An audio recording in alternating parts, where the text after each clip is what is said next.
नमस्कार। हम लोग पिछले वीडियो में जो है 75 नंबर क्वेश्चन तक देख लिए थे, तो स्टार्ट करते हैं 76। प्रश्न है, निम्नलिखित में से किसने महरौली लौह स्तंभ की स्थापना की थी? ऑप्शन है चंद्रगुप्त द्वितीय, अशोक, रुद्रदामन, कनिष्क। महरौली लौह स्तंभ की स्थापना गुप्त वंश के चंद्रगुप्त द्वितीय द्वारा भगवान विष्णु के सम्मान में विष्णुपद के रूप में की गई थी। और इस स्तंभ पर जो अभिलेख है वो संस्कृत भाषा में है। इसका आंसर हो जाएगा चंद्रगुप्त द्वितीय। अगर महरौली लौह स्तंभ की बात करूं तो मूल रूप से इसका व्यास के पास एक पहाड़ी पर रखा गया था इसे, और दिल्ली के एक राजा द्वारा जो है इसे दिल्ली लाया गया। यह स्तंभ चंद्रगुप्त को शत्रुओं के एकजुट होने की संधि के खिलाफ अकेले युद्ध करते हुए वंग देशों पर विजय प्राप्त करने का श्रेय देता है। यह जो स्तंभ है ये सप्त सिंधु के पार वाकाटक से हुए युद्धों में विजय प्राप्त करने का श्रेय भी जो है चंद्रगुप्त द्वितीय को दिया जाता है।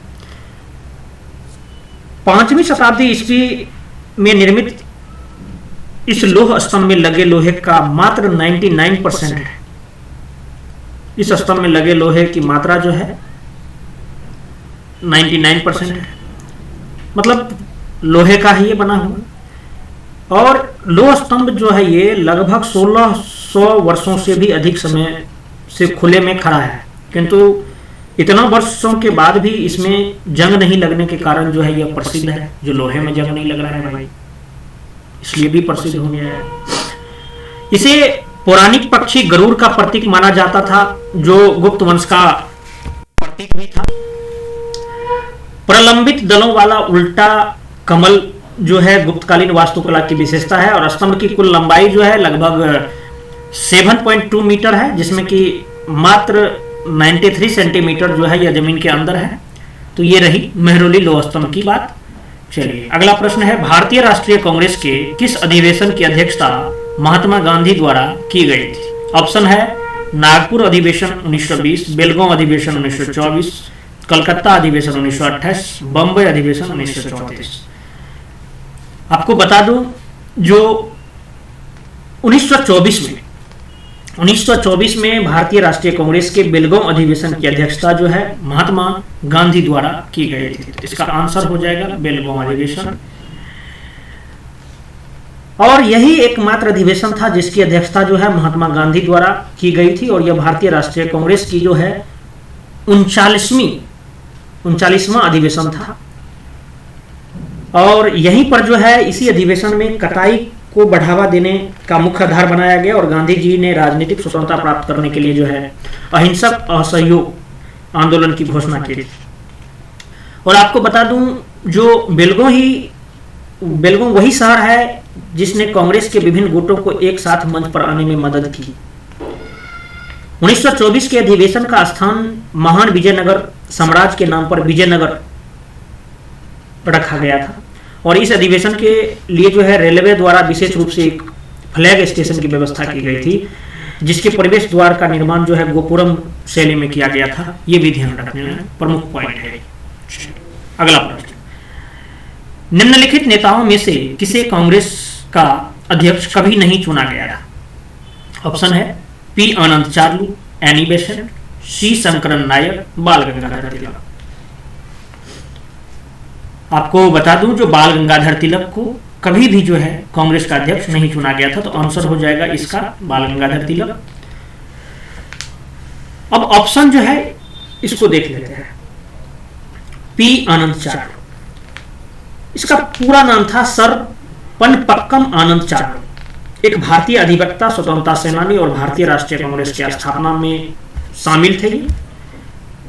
और ये वर्ष 1891 में आयोजित भारतीय राष्ट्रीय कांग्रेस के नागपुर अधिवेशन की अध्यक्षता की थी। एनी बेसेंट एक ब्रिटिश समाजवादी थियोसोफिस्ट महिला अधिकारी की कार्यकर्ता, लेखिका, वक्ता, शिक्षाविद, समाज सेविका थी। और एनी बेसेंट मानव स्वतंत्रता का चैंपियन माना जाता है, और वह आयरिश और भारतीय स्वशासन दोनों का प्रबल समर्थक थी और वर्ष 1917 में कांग्रेस की पहली महिला अध्यक्ष बनी।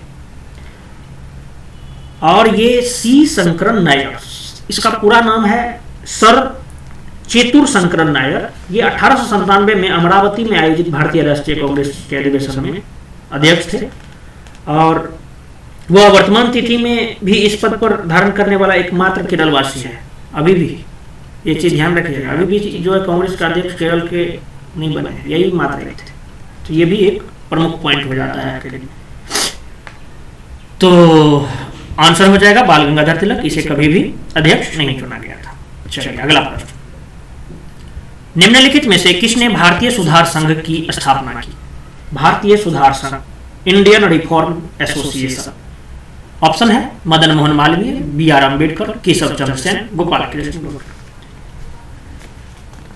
भारतीय सुधार संघ की स्थापना 29 अक्टूबर 1870 को कोलकाता में केशव चंद्र सेन के द्वारा किया गया था। आंसर हो जाएगा केशव चंद्र सेन।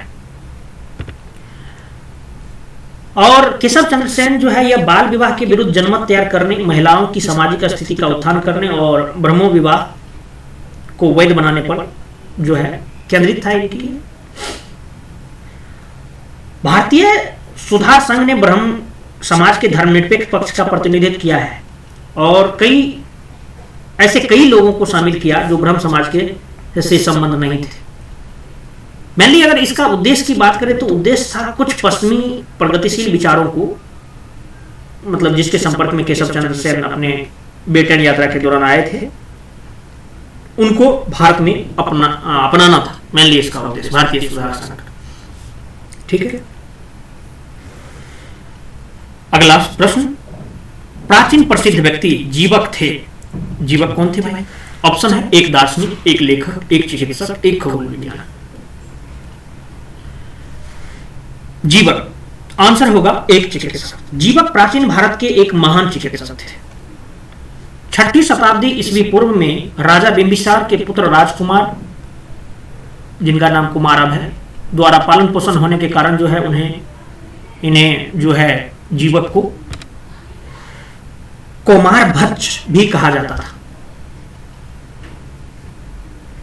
जीवक जो है कई राजाओं, गौतम बुद्ध, सभी प्रकार के भिक्षुओं और ज्ञात विश्व के लोगों के चिकित्सक रहे हैं। जीवक राजा बिंबिसार के चिकित्सक थे जो गौतम बुद्ध के अनुयायी थे। संक्रामक रोगों, बाल रोग और आंतरिक चिकित्सा के लिए उसके चिकित्सा उपचार और उनकी प्रसिद्धि चारों तरफ जो है फैल गई थी। वो अपने समय के सर्वोच्च माने जाने वाले शल्य चिकित्सक और स्त्री रोग विशेषज्ञ बन गए। दूर दूर से लोग उनसे उपचार कराने के लिए आते थे। सुश्रुत के साथ साथ संभवतः वह भी जो है प्राचीन काल में पूरे एशिया और विश्व में सर्वश्रेष्ठ माने जाने वाले चिकित्सक और शल्य चिकित्सक है। ठीक है, सुश्रुत भी थे तो जीवक के बारे में है, जीवक के चिकित्सक थे। चलिए अगला प्रश्न क्या है? अगला प्रश्न 81,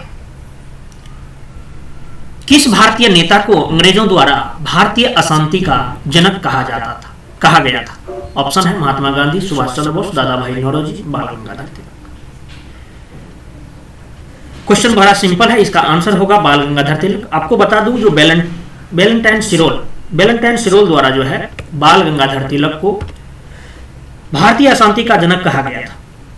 बाल गंगाधर तिलक के बारे में बता दूं, जो बाल गंगाधर तिलक का जन्म जो है 23 जुलाई 1856 को हुआ था। मृत्यु 1 अगस्त 1920 को हुआ था। इनके बचपन का नाम जो था केशव गंगाधर तिलक हुआ करता था और बाल गंगाधर तिलक एक भारतीय राष्ट्रवादी, शिक्षक, समाज सुधारक, वकील, स्वतंत्रता सेनानी थे और यह जो है भारतीय स्वतंत्रता आंदोलन के पहले नेता थे। ये लोकमान्य की उपाधि भी प्रदान की गई थी, जिसका अर्थ होता है, लोकमान्य का अर्थ होता है लोगों द्वारा स्वीकार किया गया, यानी जन नेता के रूप में हो रहे थे। 1890 में तिलक भारतीय राष्ट्रीय कांग्रेस में शामिल हुए और उन्होंने जो है उन्होंने जो है स्वराज की लड़ाई में अंग्रेजों के उत्तरदायी रवैयों का कड़ा विरोध करता है और उस समय के सबसे प्रख्यात कट्टरपंथियों में से एक माने जाते थे। तिलक स्वराज के सबसे पहले और मजबूत प्रस्तावक, तिलक को स्वराज के सबसे मजबूत और पहले प्रस्तावक कह सकते हो। उनके उद्धरण में नाम लिए जाते हैं, स्वराज मेरा जन्मसिद्ध अधिकार और मैं इसे लेकर रहूंगा, बहुत बार पूछा जाता है। इन्होंने बिपिन चंद्र पाल, लाला लाजपत राय, अरविंदो घोष, वीओ चिदम्बरम पिल्लई, मोहम्मद अली जिन्ना सहित कई भारतीय राष्ट्रीय कांग्रेस नेताओं के साथ जो है इनका मतलब क्लोज रिलेशन था, घनिष्ठ संबंध स्थापित किया था। आंसर हो जाएगा डी, बाल गंगाधर तिलक। अगला प्रश्न है, निम्नलिखित में से किसने भारत में प्रसिद्ध भूदान आंदोलन शुरू किया था? ऑप्शन है आचार्य नरेंद्र देव, महात्मा गांधी, विनोबा भावे, स्वामी श्रद्धानंद। तो भूदान आंदोलन शुरू किया था विनोबा भावे ने। आंसर हो जाएगा सी। भारत की स्वतंत्रता के बाद जो है विनोबा भावे ने भूमिहीन किसानों को भूमि वितरित करने के लिए जो है भूदान आंदोलन की शुरुआत की थी। और इस तरह का पहला भूदान जो है 18 अप्रैल 1951 को जमींदार रामचंद्र रेड्डी द्वारा जो है तेलंगाना के पोचमपल्ली गांव में किया गया था, पहला भूदान। और हालांकि बात ऐसा भी किया जाता है, जो विनोबा भावे ने जो है पूरे देश का दौरा किया और जमींदारों से अनुरोध किया कि वे अपनी भूमि को कुछ अंशों का दान करें, जिसे कि गरीब और दलित वर्गों में बांटा जाए। वर्ष 1969 तक इस आंदोलन के तहत जो है भूमिहीन लोगों के बीच पुनर्वितरण के लिए लगभग 4 मिलियन एकड़ भूमि एकत्र हो गई थी।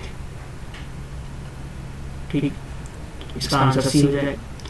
अगला प्रश्न है, फ्रेंच ईस्ट इंडिया कंपनी का गठन किस वर्ष किया गया था? ऑप्शन है 1492, 1529, 1664 और 1719। इसका आपको बता दूं, जो फ्रेंच ईस्ट इंडिया कंपनी की स्थापना जो है वर्ष 1664 में जीन बैप्टिस्ट कोलबर्ट के द्वारा की गई थी। जीन बैप्टिस्ट कोलबर्ट फ्रांसीसी कैरोन की अगुवाई में कंपनी ने वर्ष 1668 में अपना पहला कारखाना जो है सूरत में खोलता है और वर्ष 1969 में अपना दूसरा कारखाना मछलीपट्टनम में स्थापित किया गया। डच, डेनिश, पुर्तगाली और फ्रेंच कंपनियों में अगर बता दें आपको, तो फ्रेंच ईस्ट इंडिया कंपनी का गठन जो है सबसे बाद में हुआ था। मतलब ये 4 आते हैं ना, डच, डेनिश, पुर्तगाली और फ्रेंच, इनमें सबसे बाद में इसी का गठन हुआ था। अगला प्रश्न है 84।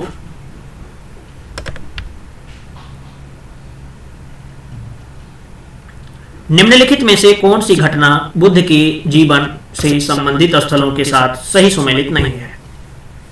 देखते हैं। जन्म कुशीनगर, बिल्कुल भाई सही है। ज्ञानोदय बोधगया में, बिल्कुल सही है। प्रथम उपदेश सारनाथ में। मृत्यु लुम्बिनी में। सारा का सारा ऑप्शन सही है भाई। लुम्बिनी जहां उनका जन्म हुआ था, बोधगया जहां उन्हें ज्ञान की प्राप्ति हुई थी, सारनाथ में हिरन पार्क जहां उन्हें जो है 4 महान सत्य साझा करते हुए जो है अपना पहला उपदेश दिया था हिरन पार्क में। तो प्रथम उपदेश सारनाथ, ये भी सही है। कुशीनगर में उनकी, अच्छा 2 गलत है। लुम्बिनी में, कुशीनगर में तो उसका मृत्यु हुई थी ना, कुशीनगर में मृत्यु हुई थी और जन्म लुम्बिनी में हुआ था। 2 गलत हो गया। खैर ये ज्यादा हार्ड प्रश्न नहीं है, अगर ऑप्शन ई रहता तो ये इसका आंसर होता। गौतम बुद्ध के जीवन से संबंधित घटनाएं और स्थल आपको याद रखना चाहिए। जैसे इसका जन्म कहाँ होता है? जन्म लुम्बिनी में होता है। ज्ञान की प्राप्ति बोधगया में होता है। उपदेश कहाँ देते हैं? उपदेश सारनाथ में देते हैं, सारनाथ के हिरन पार्क में। और कुशीनगर में इनकी मृत्यु होती है।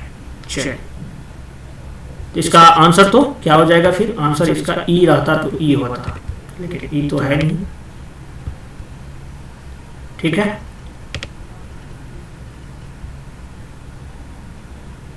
अगला प्रश्न है 16 अक्टूबर 1905 को कौन सी ऐतिहासिक घटना घटित हुई थी? ऑप्शन है सविनय अवज्ञा आंदोलन की शुरुआत, बंगाल विभाजन, असहयोग आंदोलन की शुरुआत, पूर्ण स्वराज प्रस्ताव पारित किया गया।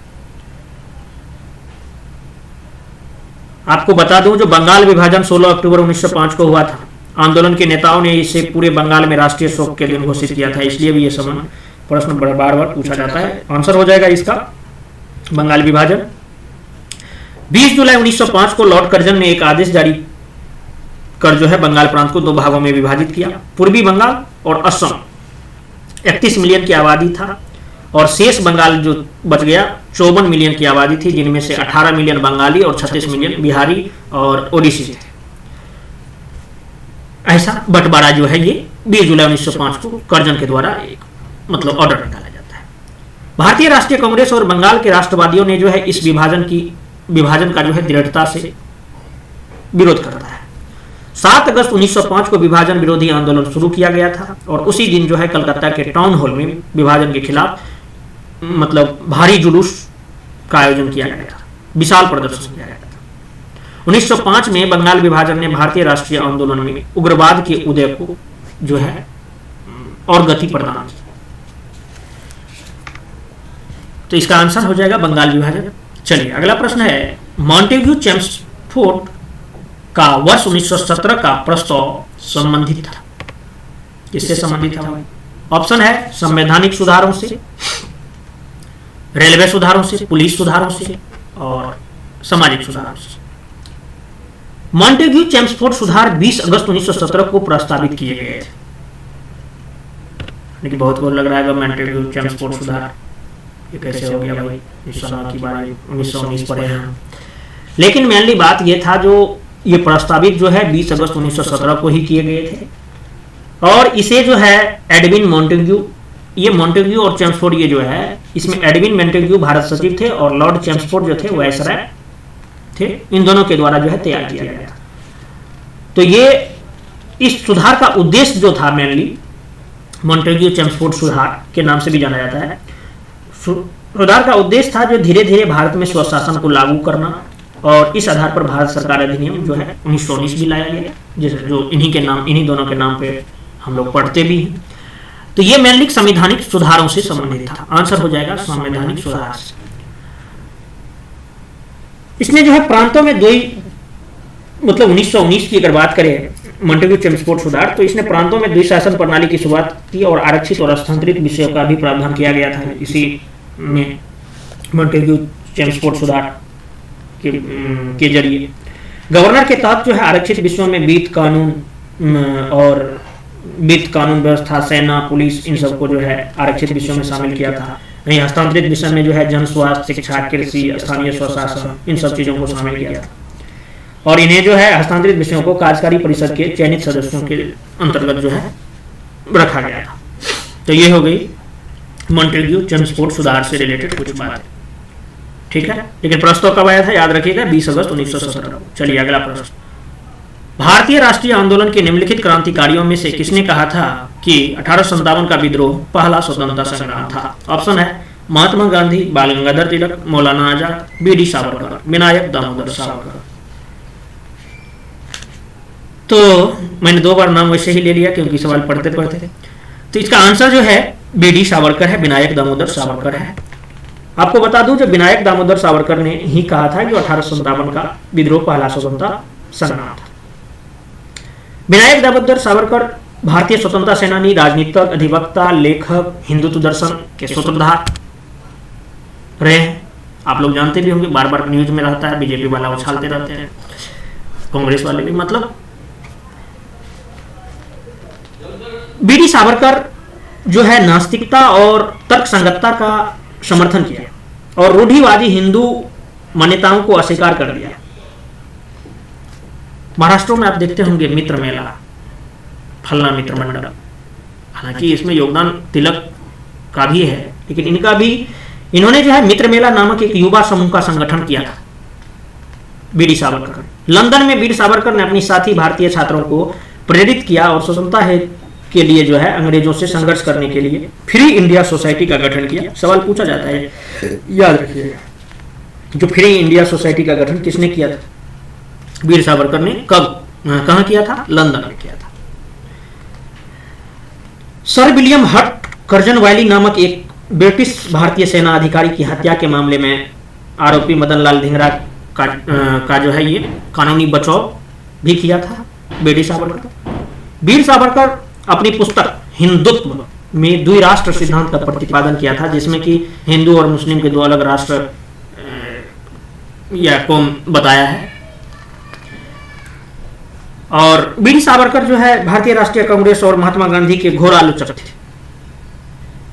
उन्होंने जो है भारत छोड़ो आंदोलन का विरोध करता है और बाद में कांग्रेस द्वारा भारतीय विभाजन को स्वीकार करने पर आपत्ति भी जताया है। उन्होंने एक देश के अंदर दो राष्ट्रों या कौमों के सह अस्तित्व का प्रस्ताव रखा था। ये बात सही भी है और हर मतलब बुक में आप पढ़िए तो ये चीज एक्सपोज भी है। तो मेनली हो गई बीडी सावरकर की बात ये। अगला प्रश्न देखते हैं हम लोग, किस मुगल बादशाह ने अपने पुत्र को बिहार का सूबेदार बनाया था? ऑप्शन है बाबर, अकबर, शाहजहां, औरंगजेब। तो इसका सही आंसर है औरंगजेब। अजीमाबाद का नाम आप लोग सुने भी होंगे। औरंगजेब ने अपने पुत्र शाहजादा अजीम को, जो अजीम उस शान के नाम से जाना जाता है, वर्ष 1702 में बिहार का सूबेदार नियुक्त किया था। अजीम जो है वर्ष 1704 में पटना शहर बसाया और इसे जो है अपने नाम पे ही अजीमाबाद नाम दिया था। ये भी याद रखिएगा, सवाल बार बार पूछा जाता है। औरंगजेब के बाद जो है बहादुर शाह प्रथम, या जिसको कि शाह आलम प्रथम बोलते हैं, ये शासक बनता है 1717 के बाद। और उसने जो है अजीम उस शान को बिहार का प्रशासक बनाया, जबकि फर्रुख शेर को बंगाल का नवाब बनाया। अजीम उस शान के बाद जो है बिहार में मुगल नियंत्रण जो है कमजोर पड़ गया है, ये भी ध्यान रखें। अगला प्रश्न है मार्ले मिंटो सुधार। मार्ले मिंटो सुधार के विषय में कौन सा कथन सही नहीं है? ऑप्शन है इसे वर्ष 1909 में प्रस्तुत किया गया था। जब यह बिल पारित किया गया उस समय जॉन मार्ले भारत का गवर्नर जनरल था। इसे सांप्रदायिक प्रतिनिधित्व का प्रावधान किया। इस सुधार ने केंद्र और प्रांतीय दोनों विधान परिषदों के आकार में वृद्धि की। देखिए, सबसे पहले मार्ले मिंटो सुधार के बारे में जानना आपको जरूरी हो जाता है। भारतीय संसद अधिनियम 1909 जो है, इसी को मार्ले मिंटो सुधार या ब्रिटिश संसद द्वारा 1909 में विधान परिषदों का भारत शासन अधिनियम 1909 को ही जो है मार्ले मिंटो सुधार के नाम से भी जाना जाता है। इसमें मार्ले जो है भारत सचिव रहता है और मिंटो जो है ये वाइसराय रहते हैं। तो सबसे पहले ये जो दिया गया है जो मार्ले गवर्नर जनरल, ये बिल्कुल गलत है और इसे वर्ष 1909 में प्रस्तुत किया गया था, ये सही है। और ये जो है जब यह बिल पारित किया गया था उस समय जॉन मार्ले भारत का गवर्नर जनरल नहीं बल्कि क्या थे, भारत सचिव थे। तो आंसर तो बी हो जाएगा। अच्छा, और ऑप्शन है ये सभी देख लेते हैं। इसने सांप्रदायिक प्रतिनिधित्व का प्रावधान किया, बिल्कुल किया। इस सुधार ने केंद्र और प्रांतीय दोनों विधान परिषदों के आकार में वृद्धि की। हाँ, तो ब्रिटिश संसद द्वारा जो है 1909 में विधान परिषदों का आकार बढ़ाने और भारतीय राष्ट्रीय कांग्रेस में नरमपंथियों की मांगों को पूरा करने और भारत की शासन में भागीदारी बढ़ाने का प्रयास के चलते जो है 1909 में जो है ये पारित किया इस अधिनियम। मार्ले मिंटो सुधार, जॉन मार्ले जो हैं, जॉन मार्ले भारत के सचिव रहते हैं 1905 से 10 और 1911 में भी रहते हैं। और मिंटो जो है गवर्नर जनरल रहते हैं उसी सेम पीरियड में 5 से 10 तक। तो उन्हीं के नाम पे ये रखा गया है मार्ले मिंटो। अच्छा, मेनली ये जो 1909 के अधिनियम थे, 1909 के अधिनियम में जो है सांप्रदायिक प्रतिनिधित्व का प्रावधान किया गया और यह पहली बार था कि विधान निकायों में सीटें जो है मुसलमानों के लिए धर्म के आधार पर आरक्षित थी। मुसलमानों के लिए अलग निर्वाचन क्षेत्र चिन्हित किए गए थे और केवल मुस्लिम समुदाय के लोगों को अपने प्रतिनिधियों का चुनाव करने का अधिकार प्रदान किया गया था। अधिनियम जो है केंद्र और प्रांतीय दोनों के विधान परिषद के आकार में वृद्धि करता है इस अधिनियम के जरिए से। और केंद्रीय विधान परिषदों में सदस्यों की संख्या जो है पहले 16 हुआ करता था, तो इसमें बढ़ करके 60 कर दिया गया है। और प्रांतीय विधान परिषदों में संख्या एक समान नहीं थी। बंगाल, बम्बई, मद्रास की विधान परिषदों का विस्तार कर जो है इनकी सदस्य संख्या 50 कर दी गई थी। उत्तर प्रदेश की प्रांतीय विधायिका 50 थे। असम, बर्मा, पंजाब इन सब में 30 था। तो इसका जो इफेक्ट है अपने इंडिया पे बहुत ज़्यादा रहा है 1909 और 1919, 1935 इन सब के बारे में सवाल बहुत पूछा जाता है। आप इसे एकदम नजर बनाए रखें।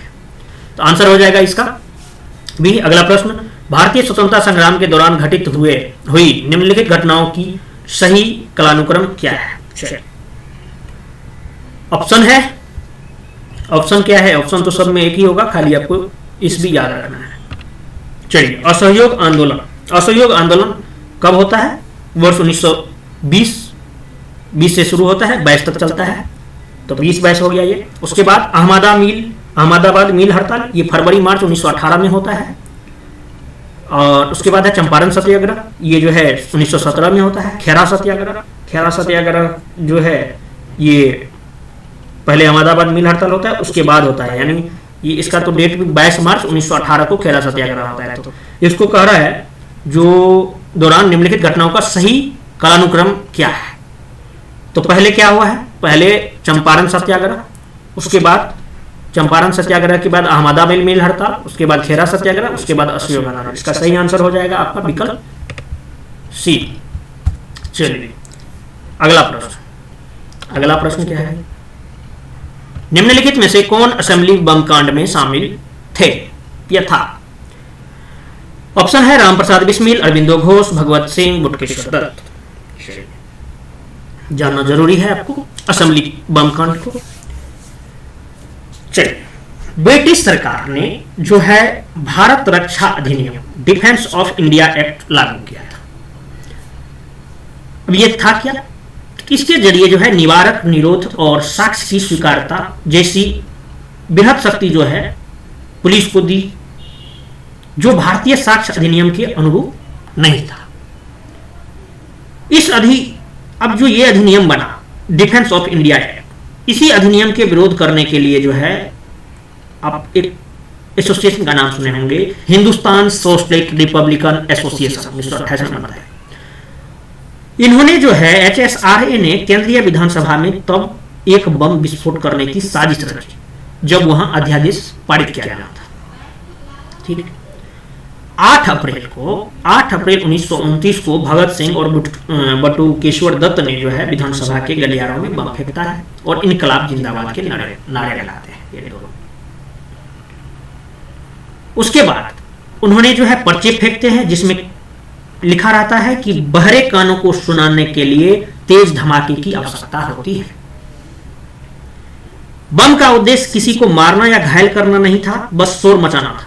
बाद में फोरेंसिक द्वारा जो है यह साबित भी किया गया था कि जो बम इतना शक्तिशाली नहीं था कि किसी का जान ले सके। भगत सिंह और बटुकेश्वर दत्त ने जो है बम फेंकने के बाद आत्मसमर्पण कर देता है और उन्हें जो है 12 जून 1929 को आजीवन निर्वासन काला पानी की सजा सुनाई गई। तो भगत सिंह, सुखदेव और राजगुरु को जो फांसी जो दिया गया था वो लाहौर षड्यंत्र केस में मृत्युदंड की सजा सुनाई गई थी, जो कि 23 मार्च 1931 को लाहौर में उन तीनों को फांसी भी दी गई थी। लेकिन यहाँ पे सवाल है असेंबली बम कांड को लेकर, तो असेंबली बम कांड में कौन कौन शामिल थे? तो शामिल थे कौन कौन? बटुकेश्वर दत्त और भगत सिंह दोनों। तो इसका ऑप्शन ई हो जाएगा। ठीक है, चलिए अगला प्रश्न, क्योंकि ये भी शामिल थे और ये भी शामिल थे। कब हुआ था? 18 अप्रैल 1929 को, ये भी याद रखिए, कहानी भी याद रखिए। चलिए अगला प्रश्न है, अमुक्त माल्यद नामक महाकाव्य की रचना किसने की थी? ऑप्शन है कुमार कंपन, कृष्णदेव राय, अमोघ वर्ष प्रथम, राजेंद्र प्रथम। विजयनगर साम्राज्य के शासकों में सबसे प्रसिद्ध शासक कौन हुए भाई? कृष्णदेव राय। तो कृष्णदेव राय ने तेलुगु भाषा में अमुक्त माल्यद महाकाव्य की ही रचना की थी, तो आंसर तो हो जाएगा कृष्णदेव राय। कृष्णदेव राय के बारे में थोड़ा जानते हैं। कृष्णदेव राय को न केवल उनके पास 8 दरबारी कवि थे, बल्कि स्वयं भी एक महान कवि थे कृष्णदेव राय। और इनके यहाँ अष्टदिग्गज के बारे में सवाल पूछा जाता है, तो कृष्णदेव राय के दरबार में ही थे।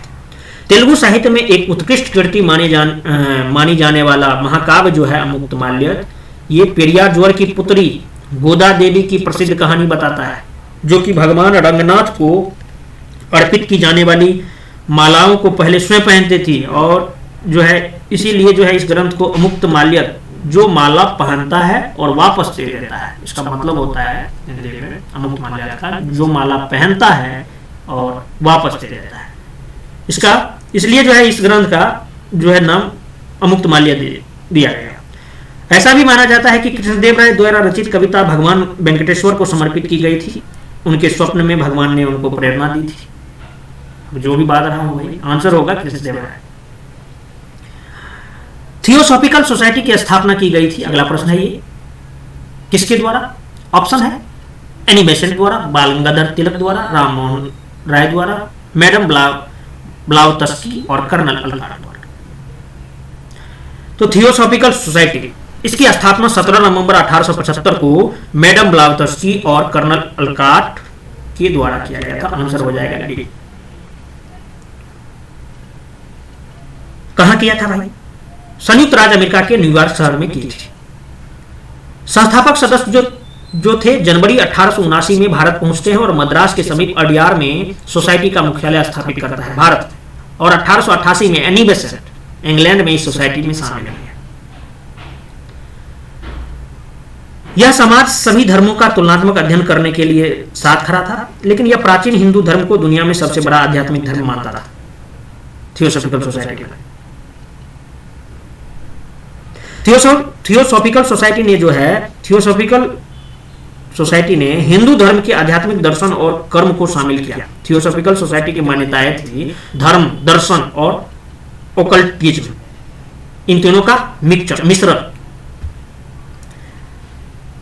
थियोसॉफिकल सोसाइटी शिक्षा के क्षेत्र में सराहनीय कार्य करता है।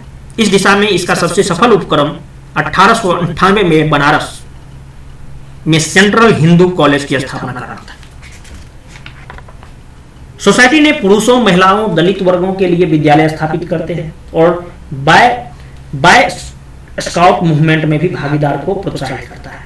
इसने जो है बाल विवाह का विरोध किया है, जाति उन्मूलन, बहिर्गमन, उत्थान, विधवाओं की स्थिति में सुधार, इन सब चीजों की वकालत भी करते हैं।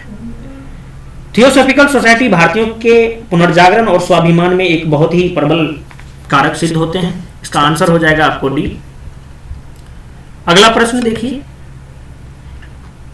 1857 के विद्रोह के दमन के बाद ब्रिटिश सरकार द्वारा भारतीय सेना के पुनर्गठन के लिए किस आयोग का गठन किया गया था? ऑप्शन है शेडलर आयोग, रेले आयोग, हंटर आयोग, पील आयोग। ब्रिटिश सरकार द्वारा भारतीय सेना के पुनर्गठन के लिए किस आयोग का गठन किया गया था? तो ब्रिटिश सरकार ने 1857 के विद्रोह के बाद भारतीय सेना के पुनर्गठन के लिए जो है पील आयोग का गठन किया था, और इस आयोग की सिफारिश पर एक निर्णय लिया गया था कि जो है भारतीय, इसका आंसर हो जाएगा आपका पील आयोग।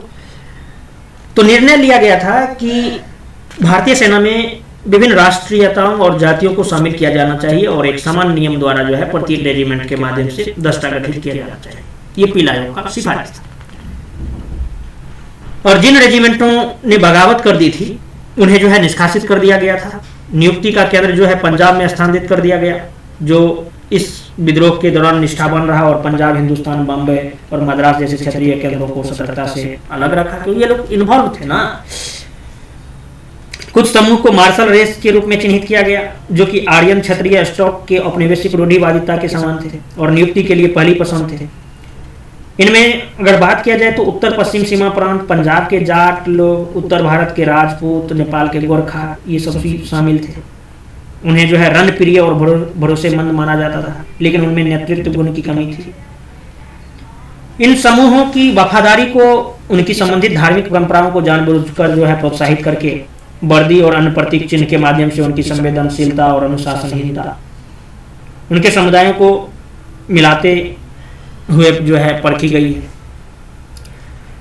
साथ ही एक बात और था, जो जितने भी रेजिमेंट थे, रेजिमेंट की कमांडिंग यूरोपीय अधिकारियों के हाथों में थी, जो कंपनी को एक प्रकार की सुरक्षा प्रदान करते थे। अगर भारतीय की बात करें तो जो भी भारतीय थे वो में अगर विशेष बड़ा पद पे अगर पहुंचेगा तो मतलब एक भारतीय केवल सूबेदार पद तक पदोन्नत हो सकता था। सेना के शीर्ष अधिकारी विशेष रूप से जो भी रहते थे वो सारे के सारे अंग्रेजी रहते थे। 1857 से और औपनिवेशिक शासन के अंत तक एक ब्रिटिश सैनिक को उसके अधीन 2 या 3 भारतीय सिपाही दिए गए, ये भी ध्यान रखेगा। इसका आंसर हो जाएगा डी। अगला प्रश्न है, दक्षिण अफ्रीका में अपने लंबे प्रवास के बाद महात्मा गांधी भारत वापस आए। ऑप्शन है 9 जनवरी 1913, 9 जनवरी 1914, 9 जनवरी 1915, 9 जनवरी 1916। तो इसका सही आंसर है भाई 9 जनवरी 1915। सवाल बड़ा इजी है। अब बात कर लेते हैं। दक्षिण अफ्रीका में 21 वर्षों से अधिक समय तक रहने के बाद जो है महात्मा गांधी भारत वापस आते हैं 9 जनवरी 1915 को। भारत आने के 3 दिन बाद जो है बंबई के रईस जहांगीर पेटिट के घर में बंबई वासियों द्वारा जो है उनका भव्य स्वागत किया गया है। गांधी के प्रति सम्मान प्रकट करने में लोगों के साथ भारत सरकार भी शामिल हुई। उन्हें जो है वर्ष 1915 में राजा के जन्मदिन की सम्मान सूची में केसर हिंद स्वर्ण पदक के लिए चुना गया था।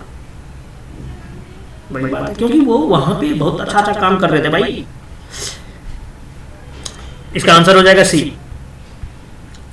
अगला प्रश्न, निम्नलिखित में से किस सिख गुरु ने आदि ग्रंथ का संकलन किया? ऑप्शन है गुरु अर्जुन देव, गुरु तेग बहादुर,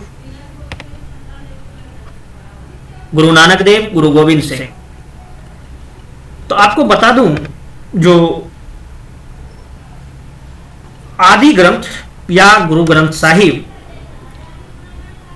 1604 में 5वें सिख गुरु गुरु अर्जुन देव द्वारा संकलित सिख शास्त्रों का प्रारंभिक संकलन है और इसका शाब्दिक अर्थ होता है प्रथम पुस्तक। ठीक है, तो इसका आंसर हो जाएगा आपको गुरु अर्जुन देव प्रथम पुस्तक। अरे और ये जो आदि ग्रंथ है ये सिखों का पवित्र ग्रंथ है। 10वें सिख गुरु गुरु गोविंद सिंह द्वारा जो है 1704 से 1706 की अवधि के दौरान जो है इस ग्रंथ में कुछ चेंजिंग भी करते हैं, कुछ पवित्र शब्द जोड़ते हैं। 1708 में गुरु गोविंद सिंह ने जो है आदि ग्रंथ को सिखों के सर्वकालीन गुरु के रूप में मान्यता देते हैं और यह ग्रंथ तब से जो है श्री गुरु ग्रंथ साहिब जी के रूप में जो है जाना जाने लगा है। उसके बाद कोई गुरु नहीं हुए हैं, लास्ट गुरु रहते हैं गुरु गोविंद सिंह, ये आपको मालूम ही होगा। अगला प्रश्न देखते हैं हम लोग 97। निम्नलिखित में से किस नेता को गांधी जी ने अपना राजनीतिक गुरु माना था? ऑप्शन है विनोबा भावे, सीआर दास, गोपाल कृष्ण गोखले, दादा भाई नौरोजी। इसका सही आंसर, तो सही आंसर हो जाएगा गोपाल कृष्ण गोखले जी के गोखले। भारत लौटने के बाद महात्मा गांधी स्वतंत्रता आंदोलन का नेतृत्व करने से पहले गोपाल कृष्ण गोखले से मिलते हैं और इनके समूह में शामिल होते हैं। गांधी जी ने गोखले को अपना राजनीतिक गुरु मानते हैं और गुजराती भाषा में धर्मात्मा गोखले नामक एक जो है पुस्तक भी उनके द्वारा लिखे गए हैं। गोपाल कृष्ण गोखले के बारे में आप जानते होंगे। जो गोपाल कृष्ण गोखले भारतीय राष्ट्रीय कांग्रेस के वरिष्ठ नेता भी रहे हैं, सर्वेंट्स ऑफ इंडियन सोसाइटी के संस्थापक भी रहे हैं। सवाल कितने बार पूछा भी गया है। वो एक समाज सुधारक, ऐसे समाज सुधारक थे जिनका लक्ष्य था अहिंसा का प्रसार और मौजूदा सरकारी संस्थानों में सुधार को बढ़ावा देना। अहिंसा का मेन पाठ कहां से सीखा? यहीं से सीखे थे गांधी, यहीं से। चलिए अगला प्रश्न, वर्नाक्युलर प्रेस एक्ट पारित किया गया था। ऑप्शन है 1854, 1878, 1906, 1923।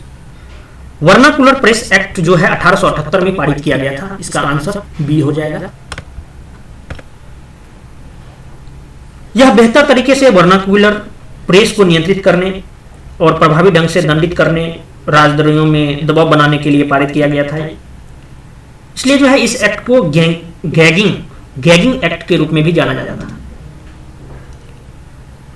उस टाइम में वायसराय थे, 1876 से 80 तक कार्यकाल था उनका, लॉर्ड लिटन। उसके द्वारा जो है यह प्रस्ताव लाया गया। इस एक्ट का मुख्य उद्देश्य था ब्रिटिश नीतियों की आलोचना या विरोध को स्पष्ट रूप से व्यक्त करने से देसी प्रेस को रोकना था, जिसमें द्वितीय एंग्लो अफगान युद्ध कब हुआ था? 1878 से 80 की शुरुआत के साथ जो इसमें और वृद्धि हुई। वर्नाक्युलर प्रेस एक्ट ने जो है अंग्रेजी भाषा के प्रकाशनों को शामिल नहीं किया। इसने भारतीय आबादी के व्यापक स्पेक्ट्रम से बृहद स्तर पर एक निरंतर विरोध किया। 1881 में लिटन के बाद जो है रिपन आते हैं जो इस एक्ट को निरस्त कर देते हैं।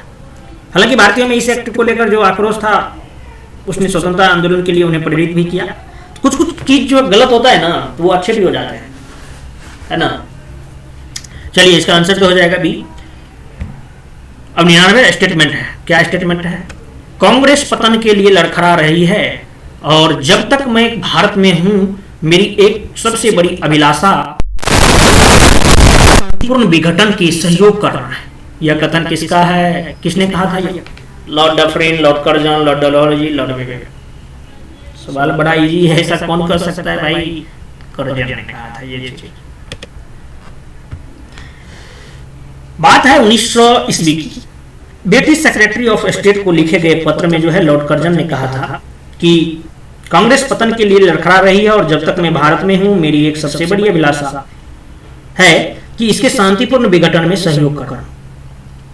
लॉर्ड कर्जन के बारे में आपको बता दूं कि इनका जन्म जो है 1859 में हुआ था और वह 1899 में, तो 59 में जन्म हुआ था और 1899 में जो है भारत की सबसे कम आयु का वायसराय बन के आया था। 1905 में त्यागपत्र देने के बाद, त्यागपत्र देना पड़ता है इसको, और त्यागपत्र देने तक ये पद पर बना रहा था। कर्जन को जो है वायसराय में घोर नस्लवादी माना जाता है। भारत में ब्रिटेन की सभ्यता प्रसार मिशन में विश्वास रखता था। 1901 में जो है इसने, कर्जन ने भारतीयों को वर्णन करते हुए उन्हें चरित्र, ईमानदारी और क्षमता में असाधारणहीनता का शिकार बताया था। कर्जन भारतीय राजनीतिक आकांक्षाओं के प्रति जो है असहिष्णु था। जुलाई 1905 में कर्जन ने अविभाजित बंगाल प्रेसिडेंसी के विभाजन की घोषणा की थी। ये बात आप पिछले मतलब प्रश्न में आपको मैंने जिक्र भी कर दिया था। चलिए अगला प्रश्न, और ये लास्ट प्रश्न रहेगा इस लेक्चर का। रॉलेट एक्ट पारित किया गया था। ऑप्शन है सेडिशन कमेटी की सिफारिशों के आधार पर, मैक्लेगन कमेटी के सिफारिशों के आधार पर, हंटर कमेटी की सिफारिशों के आधार पर, बटलर कमेटी की सिफारिशों के आधार पर। रॉलेट एक्ट को सर सिडनी रॉलेट की अध्यक्षता में गठित सेडिशन कमेटी की सिफारिशों के आधार पर पारित किया गया था। इसका आंसर हो जाएगा ए।